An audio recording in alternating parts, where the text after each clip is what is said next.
planet had its eyes on the 2018 World Cup draw hosted in Russia. 32 teams testing their luck. Everyone's chilling in the room until this happened. En el grupo B, están los B2. Así arranca España, el primer partido. Spain, Portugal, Morocco, and Iran. It's common in group stages to have something we call the group of death. Not a single football nation wants to be included in it. And in consequence, you get at least another group with no real contender. But did you know that luck is not the only factor behind the World Cup draw? What if I told you that there's a hole, a problem in the system that is already being exploited to increase a national team's chances to face weaker teams during international tournaments like the World Cup? And no, it's not about hot balls and cold refrigerated balls. That's ancient history. In order to understand how this works, you need to know how FIFA ranks work. The FIFA uses a certain formula. The magic mathematical formula used by FIFA is as follows. P equals M by I by T by C by 100. M is the points a team wins after the end of a specific game. If it's a win, they get 3 points. If it's a draw, they get 1 point. And if it's a loss, it's 0 points. Come on. I is the importance of a match. Basically, a game in the World Cup will earn you more points than a friendly game. T is the strength of the opponent. A match versus France or Brazil is more valuable than one with Moldova or Angola. And finally, C is the strength of the confederation. When calculating international matches, a team that belongs to UEFA is regarded as more valuable than one from the CAF or the CONMEBOL. I know, this is a lot of information, that's why I'm giving you some examples to facilitate the understanding. For example, the friendly game between Brazil and Argentina in September of 2006. It ended with Brazil winning by 3-0. Now let's use FIFA's magical formula to calculate how much Brazil won. The sum of points is 3 by 1 by 1.97 by 0.98 by 100. That's 579 points for Brazil. Now let's compare a tournament game to a friendly one.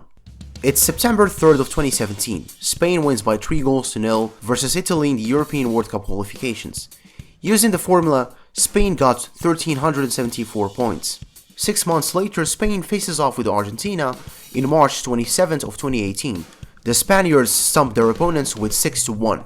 Because it's a friendly game, they only got 582 points. Spain scored more goals against a better ranked team, but they got less points.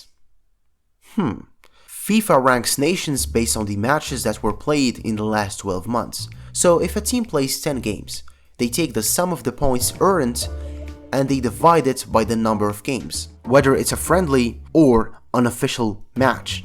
Well, this is the problem. By putting the total number of games in the denominator, we act as if an official game has the same value as a friendly, which is not the case. The maximum amount of points you can earn in a friendly game is 600 points.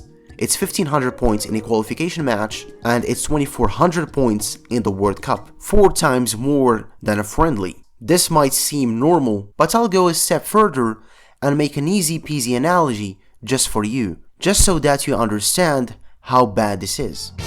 Let's say you're in high school. For some reason, exams are 100 points and quizzes are 50 points. And let's also say that your school combines both quizzes and exams in your final year's score. But luckily for you, you excel at every freaking test and you always get the full score. Now, if you had 5 exams and 5 quizzes throughout the year, how much is your final score using FIFA's logic? 100 by 5 plus 50 by 5 divided by the total number of exams, which is 10, will equal 75. Wait, what? It doesn't make sense. In the day of the 2018 World Cup draw, Spain was ranked 8th, which means they were in pot 2. What if I told you that Poland was the cause? Since a year before the World Cup draw, Poland chose to only play 1 friendly game out of 8. And because FIFA gives more importance to official games, Poland went from the 15th place to the 6th place. If we compare the results of both Spain and Poland in that same time period, we find that Spain won more official games, but they ended up lower in the rankings because they also played more friendlies. It's no coincidence. It's not that Poland had no idea about this. They absolutely did. After the ceremony in Russia and before the beginning of the World Cup, in those 8 months they played 6 friendly games, 6 times more friendlies than they had 18 months before. In consequence, they went down from 6th place to the 10th place. Spain's chances were dead even before the World Cup draw, and Poland returned to their home with a favorable group and a big smile on their faces. However, karma always finds its way. In the 2018 World Cup, Poland finished last of their group after losing twice. Trying to play the smart game outside the pitch to maybe end up in a favorable position was a dumb decision. Poland does not have players comparable to France, Belgium, or Brazil. The only way for them to have a good chance at the World Cup is to prepare for many years and play as much games as possible in order to build a competitive team.